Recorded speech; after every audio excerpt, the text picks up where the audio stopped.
Welcome to part 16, everyone, and we're about to face the boss of this temple, and watch how he's introduced.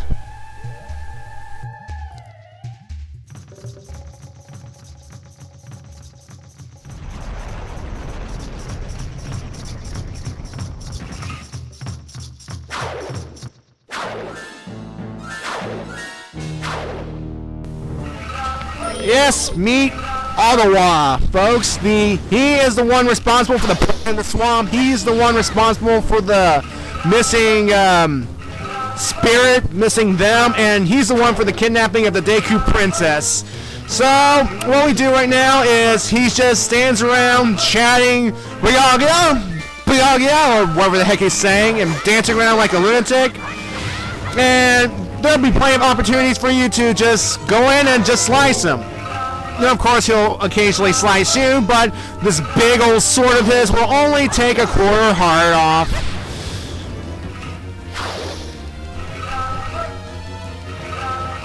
And of course, this is only the first big dungeon boss of the entire game, so naturally he would be easy to overcome. And you can stun him by shooting arrows at him and whatnot. Now, of course, after you've hit him a few times, he'll do this little chant right here, and he'll summon these big beetles. More bugs, jeez. Of course, these can be taken down easily, and they can also take a quarter health off. And they are meant to serve as a distraction while Odolwa will strike at you. And the good news is, when you destroy the beetles, they'll grant you a heart, and, well, yeah, it's always nice to strike them. And of course, he'll also bring a ring of fire around you, and while you can take damage as normal Link, if you touch as Deku Link, you will get fried, because Deku Link's body is again made of wood. Of course, he'll also summon a whole swarm of moths to try and drain your health, and when he does that little circle thing right there, he'll also rain cubes of debris on you, and jeez. Of course, as you can see right here, when he does this little routine, you can strike him, but of course you'll take damage as well, so yeah. And of course, I had enough of these moths chasing me, so I decided to equip the bunny hood and just run away fast. Of course, it'll be hard to die to this guy, because he just stands around here and chant, and leaves himself wide open to my attacks. Of course, you can stun with arrows and whatnot, so you can also stun with bombs, and if you just happen to run out of bombs in your inventory, around the room there are these little plants called bomb plants, and you can grab one of those and use those to pretty much stun them. You also run around the room here, so like so. Anyway, bomb plants, well, they were also in the Ocarina of Time, and you had to wear a special bracelet in order to use them. Well, obviously I don't have said bracelet, and turns out I can use explosives without some kind of safety device. As you just saw here, when he's on his last legs, one of his final moves is he'll spin around and trying to catch you in his little whirlwind of death and try and damage you, but yeah. Of course, this is a stupid move. But of course, I'm not that worried. Again, I have a fairy bottle in the bottle, and well, I have a fairy in the bottle, and if I die to this guy, which will be embarrassing, the fairy will bring me back to life, and well, yeah. Also, this little move here, it brings me even closer to this guy, and I managed to kill him like that. Aha! Not so mighty now, you voodoo warrior witch doctor thingy. And when he dies, he leaves behind a full heart container, which will increase your heart by 1 and refill your health meter. Yay! And we also get the boss's remains, some kind of remains of a mask. And then, folks, we'll be treated to this nice little cutscene here, and well, enjoy!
trippy, wasn't it, folks?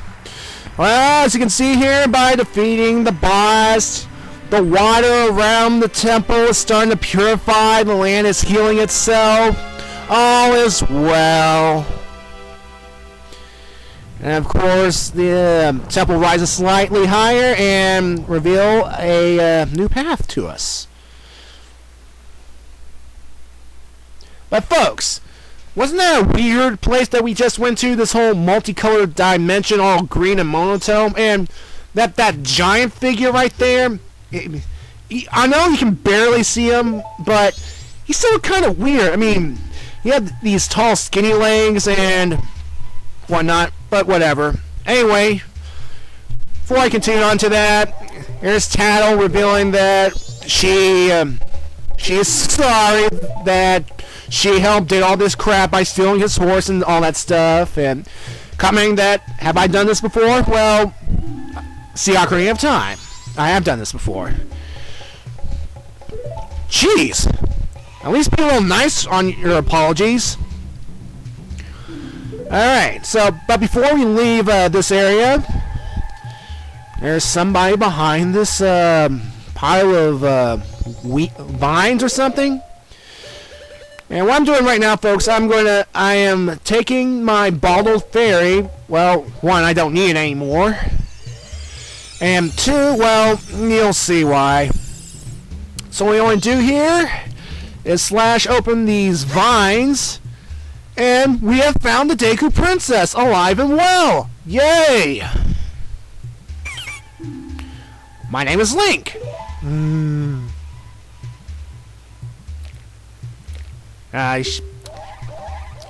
Why, yes, the monkey did send me here. Well, technically, that's why, well, the reason is the humans and monkeys are sort of related, you know, evolution, all that kind of stuff, but, yeah, whatever. He did. Oh, he's about to punish him! I just did. Yes, I am serious.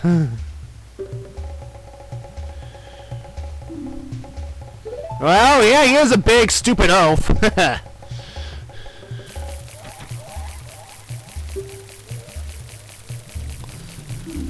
Well, folks, this is why I had to empty the bottle, because we have to put the Deku Princess inside it. That's right, that big Deku Princess is actually going to ride around my little bottle for a while. Alright, so before we leave this area, though, I have one more thing I have to tend to. And no, there's nothing wrong with the screen. I'm not doing any effects. Once again, the game is transitioning from night of day 1 to day of day 2. And of course, every time that happens, the screen gets smaller and smaller and smaller. I don't know why. It's programmed this way. I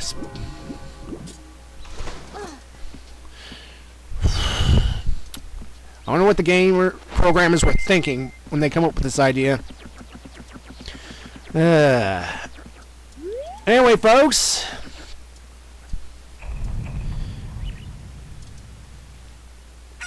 As you can see here, the swamp is all clean, free of the poison. It no longer has a purplish color. You can also see that all the enemies are gone. Yay! And we can go enter Deku Flowers and go through this place unchallenged. And even the music has changed back to that triumphant theme of heroism. I've beaten the Swamp Temple, and I have cleared the swamp of poison, 'cause I'm the hero of time, and I can kiss my fate to kiss my butt. Alright. Yeah. So, back to that whole place I was into during that cutscene, and then we meet one of these giant thingies, and he teaches us a song called The Oath of Order. Now, we're not going to be playing that song for a while, so we're going to have to go back, but we'll get to that later on. But don't expect to hear Oath of Order for a while, because, well, you'll see at the end of this game. Anyway, right now I'm going to the fairy fountain because I want to deposit the 15 fairies that I've rescued from the temple.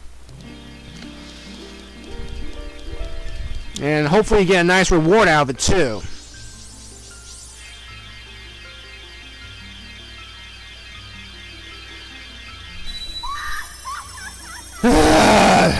Again with the creepy laugh. Why? Alright. Fine, fine, yes, yes. Oh, cool, new sword technique. I want to see what you provide me. Perhaps this will help me later on. Of course, Link gets high off power once again.